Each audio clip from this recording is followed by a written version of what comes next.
Hello, and welcome to this week's edition of The Elephant Watch. On today's show, we will be reviewing the film Hot Fuzz. Hopefully our analysis of this film will help you to decide if it's the best film for you.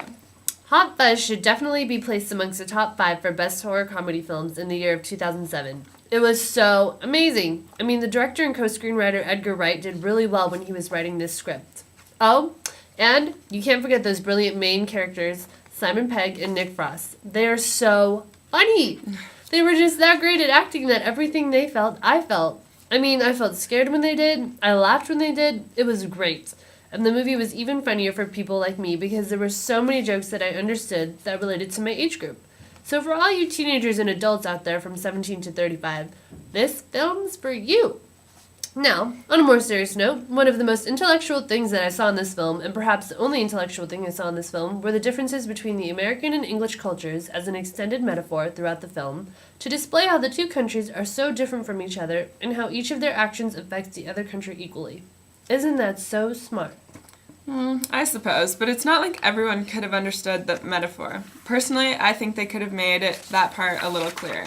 But why? The whole point of extended metaphors like that is to be all mysterious, and you have to try and figure it out on your own. Okay, so anyway, a quick replay.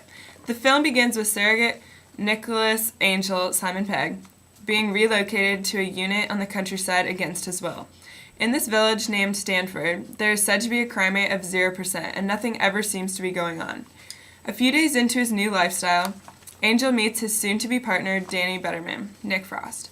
Angel sets out on an adventure to find out what is so eerie about this supposed model village.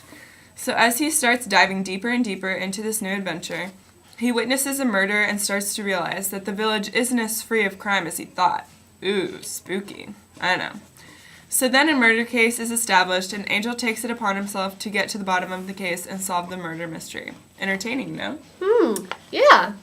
This film was so funny and witty. You know, one good thing about this film is that, taking into consideration Simon Pegg's previous film, Shaun of the Dead, Hot Fuzz does not come across as the same sort of movie. Because I didn't even like Shaun of the Dead at all. I mean, did you? No, I didn't either. A very bad movie. Yeah. So, first of all, Hot Fuzz is not such a blatant parody of other scary movies. There are no replications of scary movies inside of Hot Fuzz, except at the very end of the movie, when a scene from Bad Boys 2 is reenacted. Also, I think Hot Fuzz is considered less of a parody because the plot is actually a bit scary and believable. I mean, the death scenes are pretty dang gruesome and disgusting. Another point to add to this film is that it's not perfect.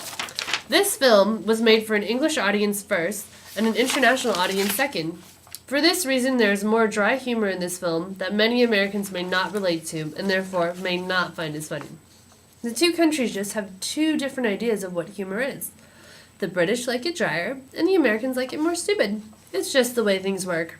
However, since the film is set in the 21st century, Americans will be able to relate to the gadgets and technology that resemble the current time period. Not only does this add to the overall horror in the film, but the eerie music also makes the tone stand out more as well. Objection. I think this movie is hilarious regardless. I mean, I was on the floor laughing the whole time. If I can relate to this film's humor, I'm sure all Americans will be able to. I mean, Americans understand satire and comical jokes that are used for comic relief. I'm sure they will be fine. Okay. But what about all the English scenes inside of pubs and things like that? Americans aren't used to that kind of stuff, especially the teenage audience that this film is most directed at, because in this country, alcohol is prohibited for those of us who are under 21, and we don't even have any pubs. It's a different culture that is shown in this film that some people are just not going to understand. But that's what makes this film unique and even more interesting. Okay, Hannah, I guess I can see where you're coming from. However, I do have to object again to your idea that this film being something other than a parody. I think it is more of a parody than you expected it to be. I mean, look at the costume that the murderer wears.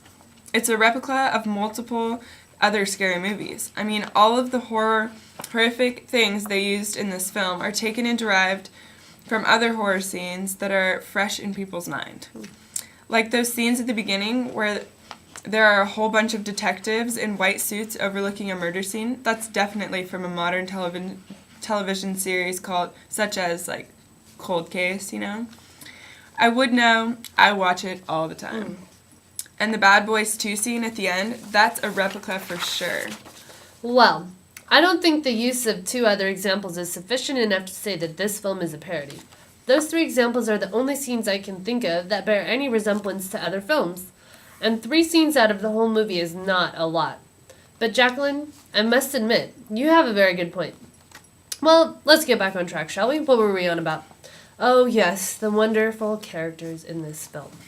Well, I think that, in terms of the characters' roles and the metaphor of the United States and the United Kingdom, Angel, who is average height with blonde hair and blue eyes, came to symbolize the actions and ideas of the United Kingdom. And Butterman, who is short, slightly overweight with brown hair and brown eyes, came to symbolize the ideas of the United States.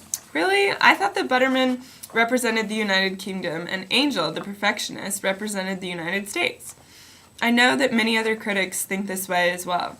What is your reasoning behind that logic, Tenna? Well, Jacqueline, in my defense, I will say that throughout the whole movie, Butterman is like a dead weight for Angel. Wherever he goes, whatever he does with less motivation and less perfection than Angel. There is more to be ridiculed about Butterman as he comes across as a couch potato who does not really know how to do his job properly. For example, on Angel's first day of work, he ended up arresting Butterman for being over-intoxicated in public. The characteristics of Butterman are more easily comparable to the typical American. Although Americans are said to work the hardest in the world, there is still that looming philosophy of Americans